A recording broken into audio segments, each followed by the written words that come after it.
Good evening.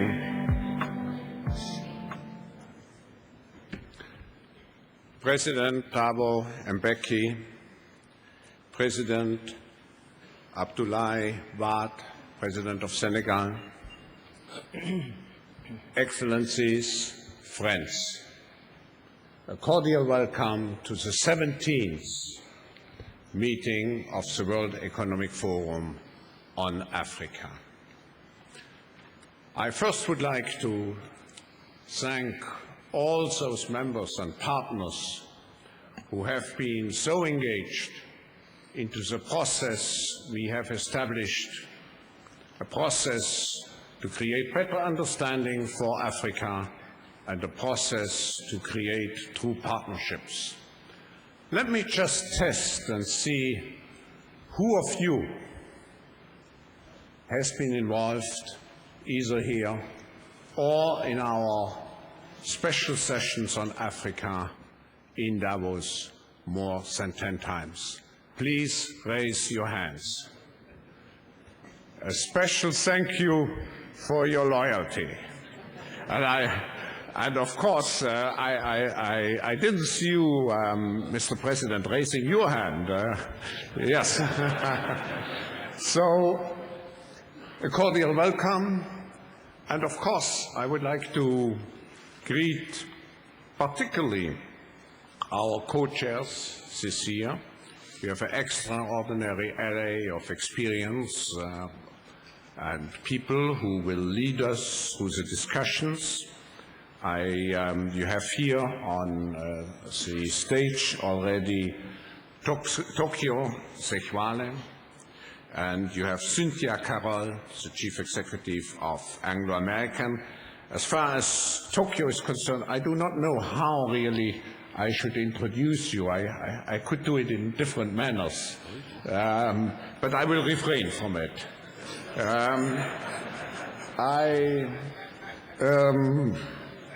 Not on the podium, I would like to welcome the two other co-chairs, which shows the special dimension which we want to give to this meeting. It's actually Chairman Li, who heads the Chinese Export-Import Bank, and it's Malvinder Singh, the CEO of Ranbaxy, one of the most or fastest growing companies in India. And of course, I have also the pleasure to welcome among us here on the stage Mrs. Ezekwesili, the Vice President of the African region of the World Bank. As I mentioned, it's our 17th meeting, and you are here, if I include the media, over 1,000 people from over 40 countries. If I look at the atmosphere, and I was participating already in sessions today, you all would agree it's so different from the first years. There's much more self-confidence.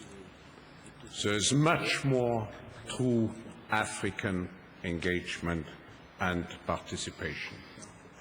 We are here at a time where Africa is growing with over 5%, where Africa has been more peaceful than at any time over the last 30 years. And we are here shortly after the G8 meeting, which has reassured the international commitment to Africa. But following the G8 process, and President Mbeki and President Wade, who have been present, certainly can confirm it much better. I think there has been a great difference this time, because it's a true partnership now, a true partnership where the world needs Africa as much as Africa needs the world.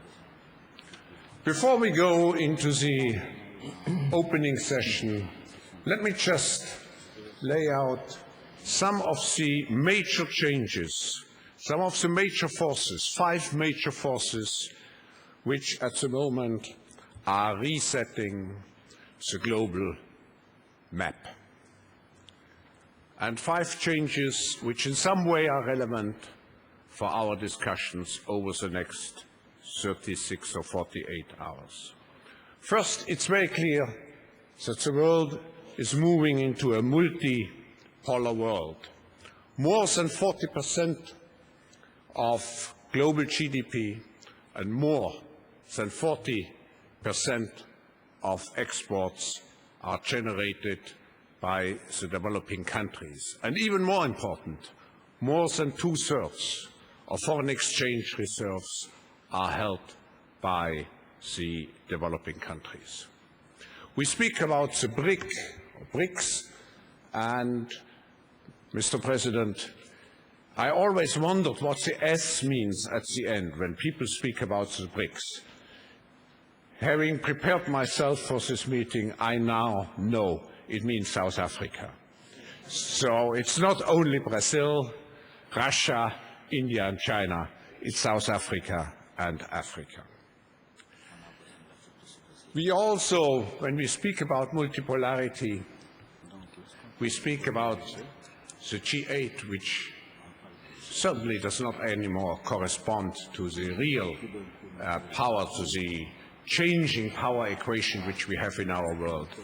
And I'm happy to see that this country, South Africa, holds this year the G20 presidency. The G20, even if for the moment restricted to the global financial architecture, is much more in line with the new power structure which we have in our world. The second change which I see is a change from a concept of globality to a concept of interconnectivity in the world. We have a web of regional and bi-national arrangements, more and more of FTAs, which are supplementing the multilateral system. And here, of course, Africa is on its way to become an important knot in this web structure, and particularly in the South-South relationship. A third major force, and it's related to our theme, is the global race for raising the bar. It's not only Africa which is trying to raise the bar. Every country in the world is in a race to increase its competitiveness. But today we are moving into a new phase, whereas in the past the race for competitiveness meant mainly creating the necessary conditions for trust into the present situation by emphasizing such things as the rule of law, good governance, structural reforms, private initiative, macroeconomic discipline. Now, I think in the new phase, we have to create the necessary conditions for the future, for robust, sustained growth. And we are speaking here about capacities. We are speaking about investments, about networking, about education, about innovation.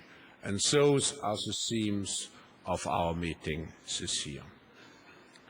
A fourth major change which is happening, I think, is the concept of stakeholder partnerships. We all know that neither business, nor governments, nor civil society alone can meet the challenges which we have on our agenda. And here, during our meeting, we want to cultivate such partnerships, and I just take some examples. The Global Health Initiative, bringing together business, civil society and governments to fight malaria, tuberculosis and AIDS, the Energy Poverty Initiative, which we will inaugurate here, and the public-private partnership, which we hope to establish for a green revolution for Africa under the guidance of Kofi Annan, the former UN Secretary General. And a last element which I think is very reassuring. We have this emergence of the new champions in terms of countries, the BRICS, but we have also the emergence of new companies. Change is happening much faster, and I would bet with you that the list of the 1,000 largest companies in the world in 10 years from now will look quite different from what it looks today, with fast-growing companies from the developing world, and particularly also, I hope, from Africa, becoming important global players. The rise of the new champions, the new generation. We have here the young global leaders, and if I take the atmosphere based on my encounter with the young generation, I think we can have a lot of reasons for hope for the future, because this is a generation which is very pragmatic. Let's do it. And at the same time, a generation which has a strong commitment to the public goods. Our program, in conclusion, with its 47 sessions, will very much reflect those introductory remarks. And I would like to use this opportunity to thank my team, Heiko Arfeld, and his collaborators who have worked so hard together with our South African friends and partners to make this meeting so rich in terms of events and substance. But the success at the end will be determined by you, by your very active engagement, which takes, I'm sure, place in the spirit of the World Economic Forum, committed to improving the state of the world. And I now invite Tokyo to take over and to moderate this very important first opening session. Thank you.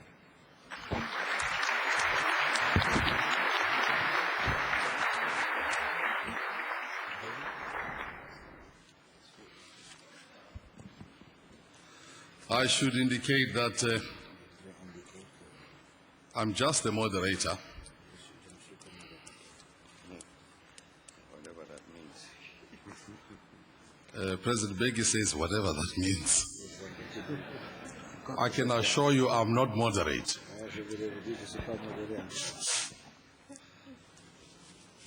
We are supposed to hold a conversation.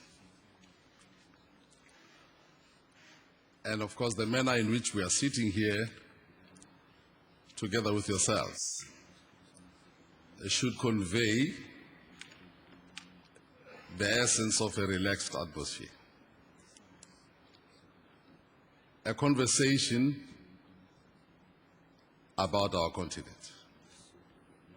Now, this forum, as provided by the World Economic Forum, this conference, is a platform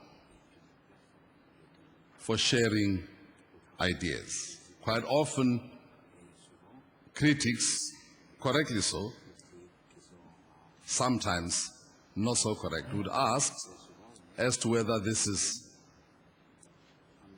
not a talk shop. If it was, we would all not be here, because I think there is talk shop fatigue worldwide. I think we are here because, as fellow Africans and with friends who come from beyond, this platform provided by Davos, but on the African soil, we want to talk and celebrate our own successes. We've assembled a panel here which consists of both government persons as well as players from the private sector. The reason we have done so is to convey the essence of the partnership. Talking about celebrating our successes presupposes that these successes are based on growth. And that growth, as Schwab was saying, has been averaged in Africa around 5.8%, year 2006.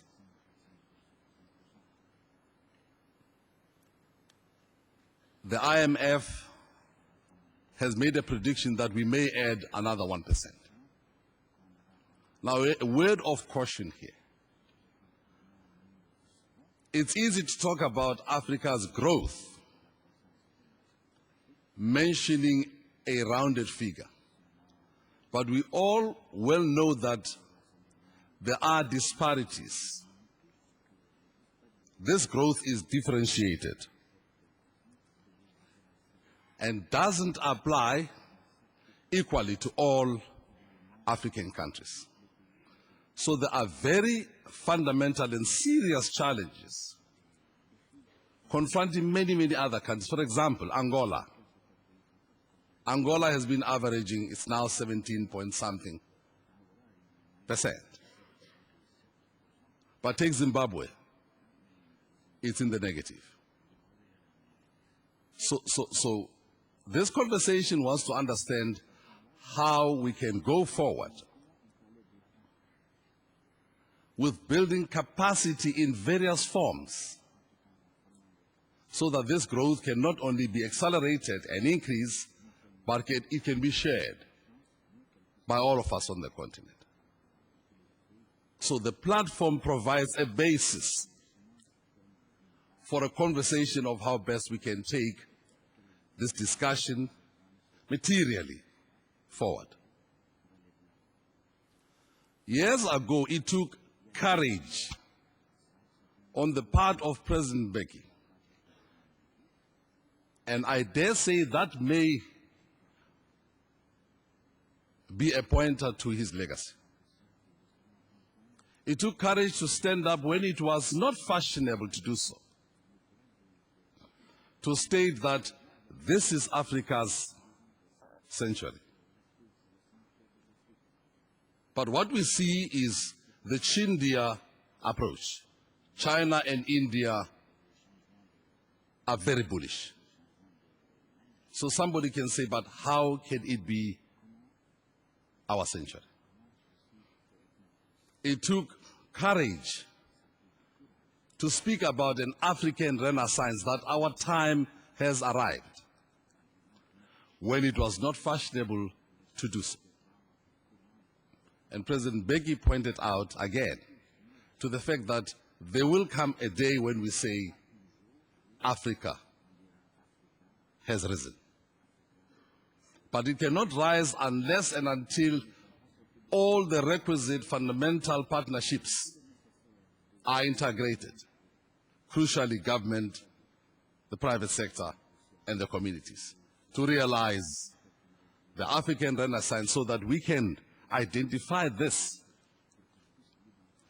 as our continent, as our century, even in the face of the Chindia approach. We've assembled this panel so that we can have a conversation about building capacity, and that's the theme of this conference. Now, building capacity has been chosen out of the last address of President Mbeki, that is last year's plenary, because he closed by indicating that more needs to be done around capacity. Now, capacity involves quite a number of things. chiefly on our continent, infrastructure. Most importantly, ICT. Very crucially, human capital development, energy development. And because we are such a huge continent, particularly sub-Saharan, with arable land and rivers that are going into the oceans, unharnessed, the question of how to develop agriculture. So we identified capacity building arising out of the closing remarks of last year's plenary to be the theme of this conference. So, ladies and gentlemen, this conversation that we're about to start with this plenary is a follow-through, is a continuation of the story of the African dream where we ended last year. It is my honor, it is my privilege, therefore, to invite the first speaker. I'm not going to invite President Mbeki.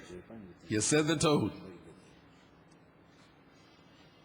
And I must say I'm privileged to moderate him here, because the last time I did so, we're underground, it's about 33 years ago. He was 31, I was 21. I'm always trying to catch up with him.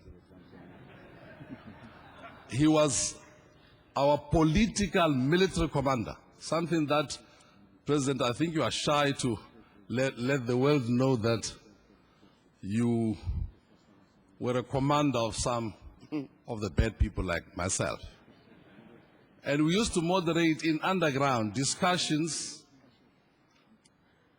in closed rooms where he was imparting knowledge about how we should prepare ourselves and others for the creation of the kind of society that we have. So having moderated him when he was 31 and I was 21, and I'm still trying to catch up, I'm not going to allow him to speak first. I'll allow age to take precedent. It is therefore my privilege to ask, as our first speaker, the first panelist, President Wade, to address us. President Wade, the first question I would like to ask. Your country was quoted in the Financial Times as a success story in Africa, and also as one of the oldest democracies on the continent. It was described in that Financial Times as a country in a hurry. I was recently there, this is 2 weeks ago. It resembles a huge, large construction site. What insights would you want to share with us here around the question of capacity building as we chart our way forward? Over to you, Mr. President, or Monsieur la Présidente. Merci, Monsieur le Modérateur. Thank you, Mr. Moderator.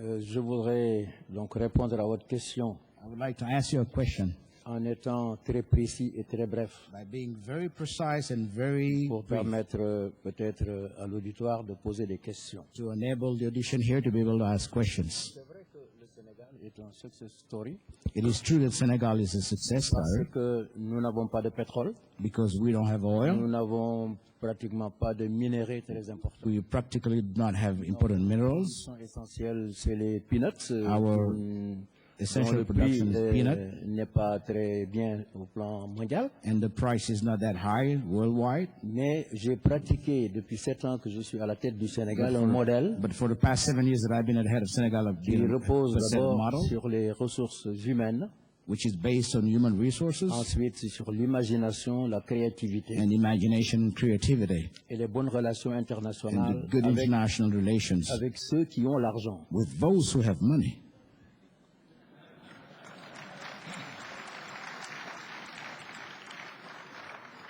Le Sénégal est le seul pays Senegal au is the monde, only je ne country m'en trompe, in the world, if I'm not mistaken, qui investit 40% de son that budget dans invests l'éducation. 40% of its budget into education. 40%. 40%, I'm saying.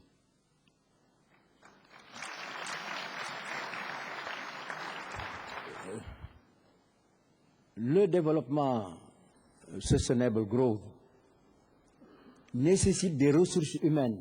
Development, sustainable growth À tout moment dans l'évolution, requires human resources, where in any time in prendre ce evolution développement en main et le is to faire be avancer. able to take control of this development and go forward.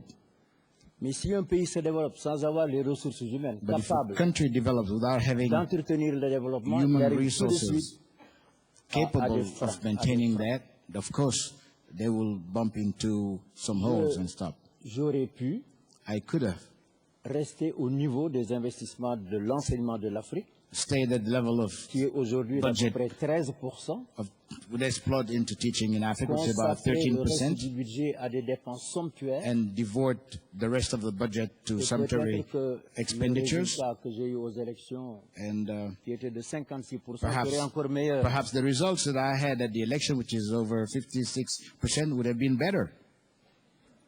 Mais j'ai choisi de But miser sur but l'avenir. I've decided to bet on the future. La deuxième chose, c'est que The second thing is la direction d'un pays nécessite beaucoup d'imagination. managing a country requires a lot of imagination.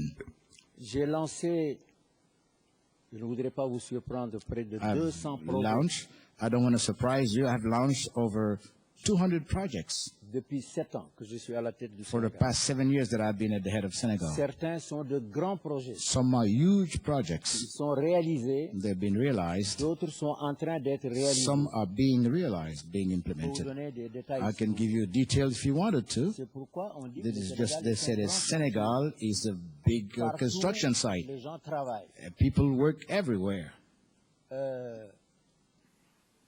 Moi, je considère que I consider la that base du développement, the ce sont base les of development infrastructures. are infrastructure. On n'a jamais vu un pays se développer sans infrastructure. No one has ever seen a country develop without infrastructure. Depuis que je participe au G8, Since I'm taking part of the G8 all à the time, en 2000, in chaque fois, Geneva je in développe 2000, I developed that idea all the time. Let's start with infrastructure. Mais But j'ai été compris seulement il y a 2 ans peut-être. it is only 2 years ago that I got understood. Maintenant, on parle d'infrastructure. Now Mais they're talking avant, about infrastructure, but on before disait, we were told, yes, we need good governance, il faut guérir you l'Afrique du have Sida, to cure malaria, Africa from HIV, etc., from malaria, etc. etc. Ma réponse So my answer to that, que j'ai encore indiquée au G8, which I indicated to G8 not long ago, L'Afrique n'est pas Africa malade. is not sick.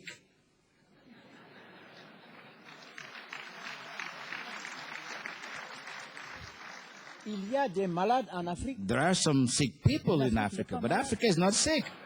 Dans notre continent, il In y a our des gens qui se continent, portent bien, there are people that are really healthy, who wants to live, who want to work, qui veulent se développer, and who wants to develop. Mais chaque fois que But nous every rencontrons time we meet avec les grands pays, with the big, huge developed countries, les thèmes c'est the theme, the main subject matter le is sida, HIV, combien AIDS, on va malaria. donner ici, How much combien are we on va going to donner give there? How much are we going to Ah give oui, here? la bonne gouvernance, Good il y a governance. trop de corruption There's en too much Afrique, corruption in Africa, etc., etc. and L'Afrique so n'est pas on. corrompue. Il y a Africa des is corrompus en not Afrique. corrupted. There are some corrupted people in Des Africa. corrompus en Afrique. S'il y a But des gens if there are qui sont people corrompus who are et corrupted qui ont des and capitaux who have dans les capitals pays of du Nord, money en France, in en the Égypte, countries of the à North, Genève, aux in États-Unis, France, in mais ces Geneva, pays-là, in ils the le font. United States, those countries know who has the Alors, money c'est there. pas parce qu'il y a quelques It's corrompus not because there are a qu'on few passe tout son corrupted temps à people that we accuser are l'Afrique. going to accuse Africa all the time of being corrupted. I protest against that. Ensuite, on ne peut pas dire que l'Afrique est And mal then gouvernée. one cannot say that Africa is ill-governed. Si l'Afrique du Sud était mal gouvernée, If South Africa was ill-governed, were we going to be here today? Senegal is j'ai well-governed. des collègues ici qui I have gouvernent some bien colleagues l'Afrique. here who are leading the country really well. On prend l'exception. So et we on take va the en faire exception une règle. and wanted to make a rule out of the exception, to culpabilize us, to accuse us. That's what I do not accept. I say that le sida. I'm against HIV, Je lutte AIDS. contre HIV. I'm fighting against Et that. le taux de prévalence au Sénégal And the aujourd'hui prevalence est l'un rate des in plus bas Senegal au is monde. one of Il est the de lowest in the world, is 0,7%. 0.7%. Donc nous luttons contre So we are ce fighting phénomène, against it. parce que notre But we vie don't à spend parler, all our sida, lives sida, talking sida, about sida, AIDS, sida, AIDS, sida. AIDS, AIDS, while we need to work. OK? Alors, Donc, So, je leur ai dit, so I told them 0,7% 0.7 of HIV positive. In Senegal, therefore, there is 97.03% of healthy people. So one needs to take care of those people.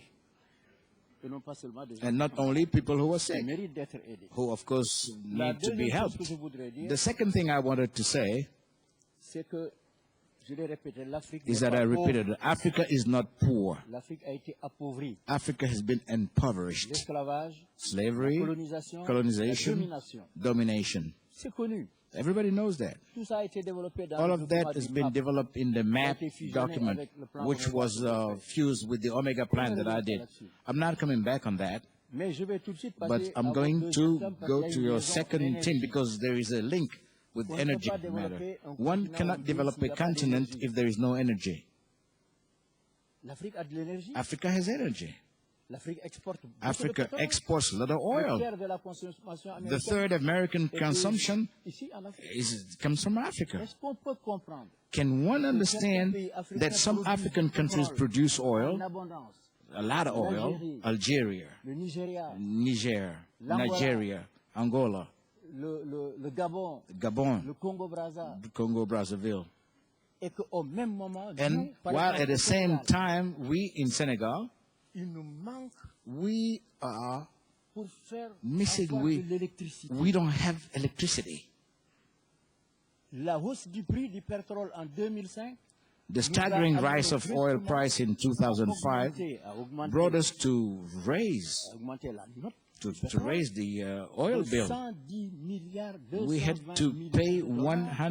$110 billion, $200 billion that we had to pay, Il a fallu payer alors que ce n'était pas prévu. while it was not anticipated, it was not planned in the budget. Il est paradoxal. So therefore, it's paradoxical. Baril de pétrole, The barrel of oil $10 en Angola. costs $10 in Angola. Il coûte $6 au Nigeria. It costs $6 in Il Nigeria. m'est vendu moi au Sénégal de It is sold to me on the other side $69. C'est ça le problème. See, that's the problem. Cela veut dire quoi? That is what is Cela that. veut dire que les That compagnies is pétrolières that oil companies gagnent beaucoup d'argent en make Afrique. a lot of money in over Africa. Les pays qui The produisent du countries pétrole that gagnent produce aussi de oil l'argent. have Mais also nous, money. qui ne produisons But pas we de who do pétrole, not nous sommes produce des oil, victimes. we are victimized. Je ne remets pas en cause We, le contrat de pétrole. I'm Je not suis un just putting in libéral. question the product. I'm a free market Les advocate. pays ont signé des marchés. The countries c'est le have problème. signed markets, Mais that's je dis their seulement, il est contracts, immoral. but it is immoral to extract so much wealth from Africa while leaving poverty behind. Ça a amené des révoltes That brought dans le sud du some Nigeria. uprising in the south of Nigeria, in Chad, and this is going to multiply everywhere. That's the reason why I propose to oil producers de mettre en place un to fonds set up a fund, pétrole pauvreté pour lutter contre la oil pauvreté. poverty. I'm finishing, Mr. President. Just last word. La formule que j'ai établie. See, the formula that I've established, you can see permet de mettre the formula that ces trois enables to grandeurs put en même all these big matters together. On saisit le So rapport. one can see the relationship. J'ai lu dans Le Monde hier. I read un grand yesterday article in the Monde titré a big article entitled United States, China, European, etc. Europe, right? United States, China, and Europe En train de se disputer are le pétrole du battling Golfe de for the oil in the Guinea Gulf. Guinée. Where is Africa in this business? Where Right, is the place for exactly. Africa? Nous avons besoin, So nous avons besoin we need de participer. to take part. We need to Alors, participate je ne in remets it. pas en cause So ce qui a I'm été not fait questioning jusqu'à what has been done so Je suis far, en train de but travailler sur un modèle. I'm working on a Je model, vais défendre au and niveau I'm de going mes collègues to africains. defend this model at the level of my African colleagues for Africa to participate to the oil business, take its share in this matter. Alors, So cette somme reçue par this amount of les money pétroliers, received où elle va? by Elle oil est distribuée companies par is les distributed shareholders to qui les shareholders dépensent dans les économies. who spend them into different États-Unis, economies in en the Europe. United States, in Donc, Europe. ce sont les citoyens So de ces these pays-là are, qui finalement en profitent. and finally, it is the citizens of those countries that take advantage of it. And when we talk about aid, assistance, I'm not talking about if it is us who are helping them. It is not known whether it is us who are helping them. Il faut mettre tout ça sur la balance So all of that has to be weighed et voir and see what comes out of it. What we are losing in this trade, que ça remplace is it replacing véritablement ce que l'on truly appelle what we call assistance? Thank you. Très bien, Mr. President. Très bien. Merci beaucoup, Monsieur le Président.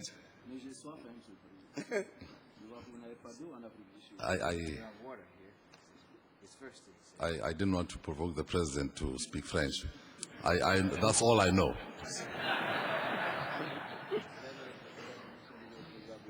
I'm happy that I'm sitting away in a distance from President Thabo Mbeki, because the way President Ward was looking at me, it was as though by posing the questions, I'm the one responsible for the maladies.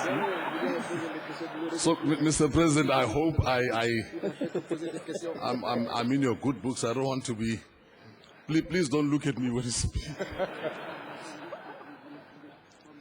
It has taken further courage on your part, Mr. President, beside what I indicated earlier, when it's also not fashionable to do so, to champion the cause of Africa right in the middle of global important forums. You have just returned from the G8.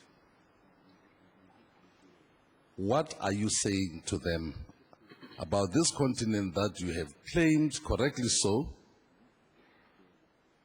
that it must have its own renaissance, and that also this is our century?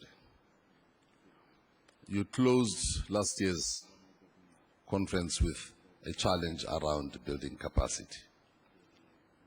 What are you telling the world, Mr. President? Over to you. Please don't look at me, Mr. President. I'm not at all sure what it is we're telling the world.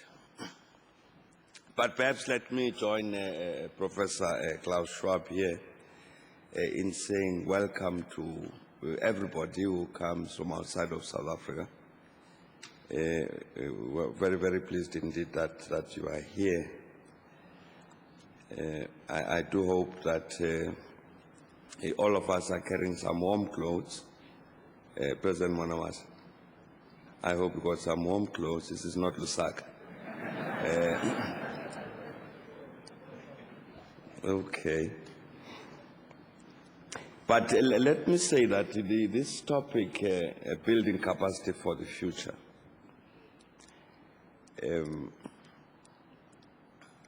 I'm not sure that there's anything really that we can say that is new with regard to this.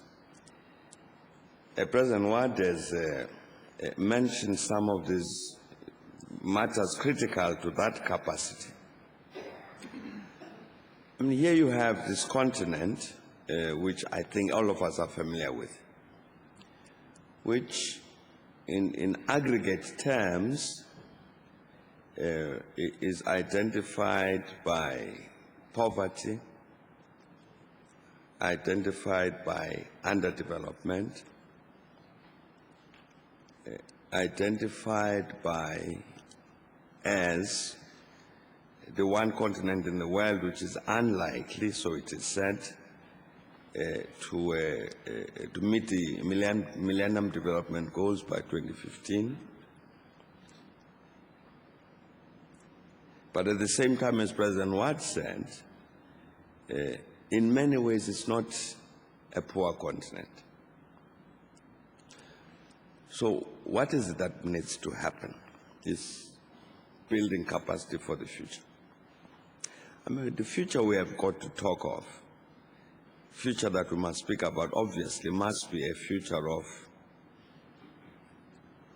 a less poor or a more prosperous continent.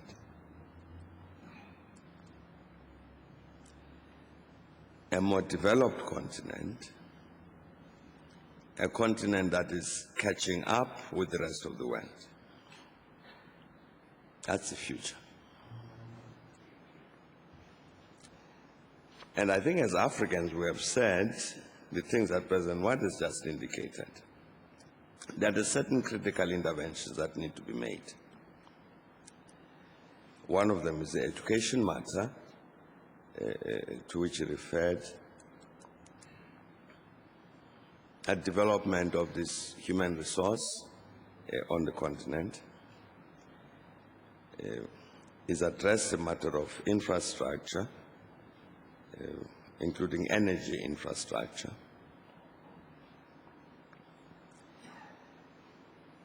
All of these would be part of what would go into this capacity issue. But let us say, for instance, if we said, as we should say, the majority of the population on our continent is rural. It's in the rural areas, engaged in agriculture, in subsistence agriculture.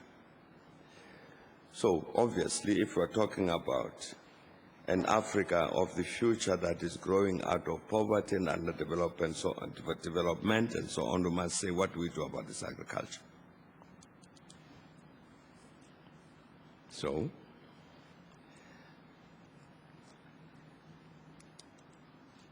and when therefore we talk about capacity for the future in a continent of that kind, that capacity must address this matter of what do we do about agriculture.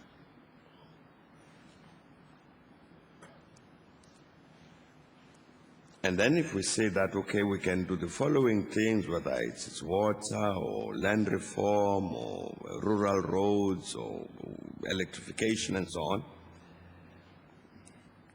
as a consequence of which you secure household food security, produce surpluses to sell on the market, domestic market, and inshallah, if the developed countries agree with regard to the WTO development round, open up their markets, here's a possibility to export to the rest of the world. So I'm saying that I think if we come at it like that, agriculture has got to develop. What are all of these things that you need to do in order to create the possibility for agriculture to develop? And then, of course, comes the question, who pays? Or perhaps, where do the resources come from to pay for all of this? And now, Tokyo, that's part of what we discuss with the G8. And say to them that, look, we've agreed about many things. As President Watt says, already in 2000 he was raising very sharply these questions about the importance of infrastructure development.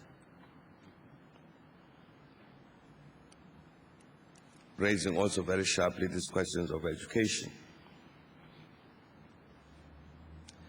And so, one of the questions that would arise, as I was saying, who pays? Where does the money come from? If we say agriculture, who does all of the training? Where do you find all the money to produce these people who are going to assist with regard to the development of agriculture? That's capacity building. And so one of the things that was agreed, and which fortunately there was action, was debt cancellation. So some of that happened. Next question that's arisen is, all right, we've cancelled the debt, but these countries also need new money to pay for this development. African Development Fund of the African Development Bank, IDA of the World Bank, all of these need funding. Will the money come? I don't know, but those are questions that we raise. So in short,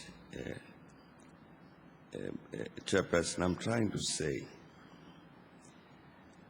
we have all of us identified these things that need to happen on the continent to pull the continent out of poverty and underdevelopment, develop agriculture and all that goes with it. Develop agro-processing around these agricultural products to develop this industrial capacity on the continent. Huge mineral resources on the continent, mining, and value addition to those mineral products. Infrastructure around all of those things, people that you need for all of those things, the investment that you need for all of those things, and perhaps that's where the people, most of the people who sit in the room come in, the people who got money, the private sector. And in a sense, we have to listen to them more. If we say, here we've got agricultural potential, mining potential, whatever other potential, how do we persuade you to put your money here and dig a hole? To Cynthia here. And she might very well say, build a road first so that I can get there. So, all right, that's capacity. Or supply electricity, or supply water, or where are the skilled people, whatever. In that interaction, I think we'll be able to answer this question more precisely about the capacity we need. Because it has to relate, that capacity, to the things we have to do in order to take the continent away from its poverty, away from its underdevelopment. So, I wanted to save you, Tokyo, not to ask you the question, because you've never volunteered it. What is it that I need to do to attract you to take your money and invest it where I want it to go? Thanks. Thanks. Thank you, Mr. President. Carroll, I'm happy the President was looking at you. Now I've got Carroll as well as Obi. I'm going to make a choice of which lady speaks first. Let me preface that by stating that in 1993, before the democratic election here, President Mandela was campaigning somewhere. This is his story, it's not mine. And he said he met this man during one of the ANC rallies. And this man said, but how can you allow women in your policies to be equal to us? It's an old man says, I can never vote your party. And Madiba was talking in the manner that he speaks. I can never vote for your party. He said, this woman said, you are taking these people, our grandfathers, the forefathers had kept them in their place. You elevate them to our level. I can never vote for such an organization. I am not against them, because in fact I'm married to 7 of them. So I'm going to say that I've got a black and a white lady here. I've got to make a choice who I allow first. I'll allow Obi to speak first. And Carroll must know, I'm not against you. I actually sleep next to one who looks like you.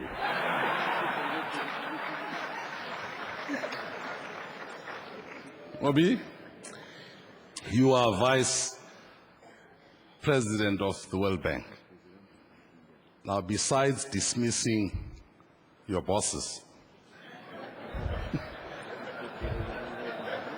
I'm sure you have other things to do. At Tokyo, you must have been really waiting to give that joke. I checked out with President Mbeki, if I can say that. There was a man here, Zulik, and according to the press, he did also meet with our Minister of Finance. Comrade Trevor is sitting there. And we read that he made certain promises about a new approach he might take. What is your view from Washington, sitting inside this bank that is focused on development, that is involved in our continent, where Zolik has made certain statements about how he sees the view of the bank in relation to Africa? You are there as an African. You have been a Minister of Minerals in Nigeria. You know our story, and you understand the African dream. What is the view from Washington in your perspective? I guess that what I should be giving is the view from partners, and not to target as a view from Washington. Otherwise, I wouldn't be qualified to speak on the view from Washington. Under Secretary of State for Precisely, she would African be speaking Affairs about of the the United view. States, who's the former ambassador to South Africa, Gender Fraser, is here. I think Gender would qualify to speak about the view from Washington. But I would speak about the view from development institutions such as the one within which I work. And that is basically to saying that education is identified as very key and central to the next wave of growth that we hope to see being sustained and being accelerated in the continent. And when you look at the state of the continent now in terms of the growth prospects, what we're seeing is that economies that are not even dependent on oil or minerals are growing, which is an indication that Africa's growth is not being determined alone by minerals, commodities, and such like. What that therefore points us to is that Africa is beginning to do certain things right, and is consistently doing those things right. Otherwise, the kind of sustained growth that we're seeing, where at least 36% of the population in the continent live in countries that have grown above 5% on a sustained basis.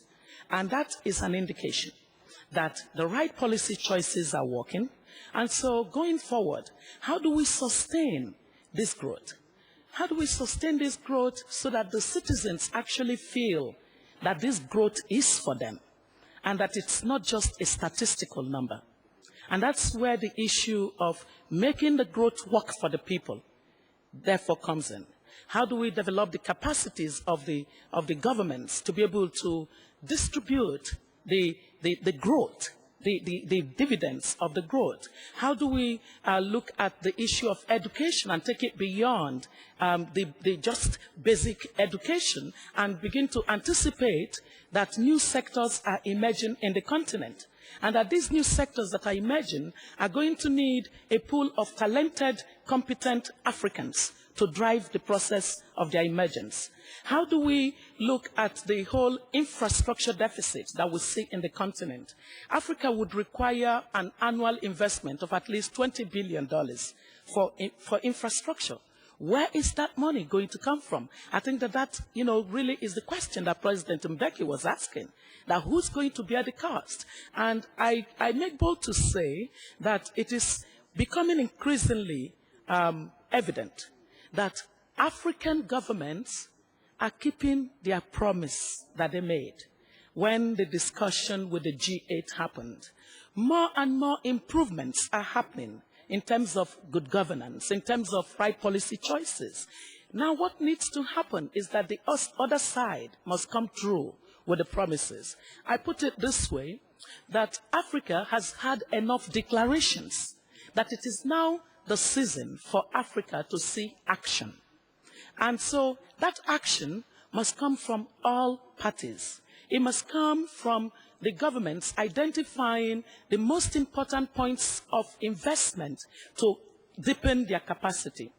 The work that they are doing in improving their investment climate is clearly an indication that Africa recognizes that the private sector is important for its growth. As they do this, how do we incentivize private sector to break out of their box, where they are still looking at Africa as a monolithic basket case, which it no longer is?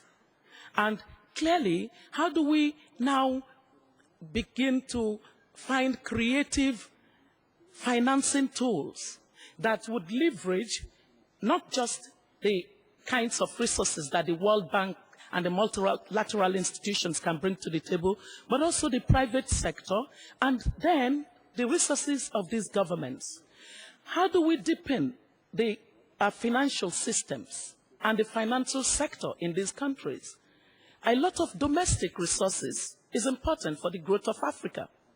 How do we recognize that beyond the just speak about the diaspora Africans, that they constitute an incredible army of talent that would help deepen the capacity of the continent to deliver on results, so that it's not about short-term consultancies to Africa, but it's actually embedding the amazing brain, African brain, that is lying outside of the continent to Africa's development. These are the issues. And for me, I think that going through with these issues in a way that we isolate the roles and responsibilities of the different stakeholders to this dialogue is really what would determine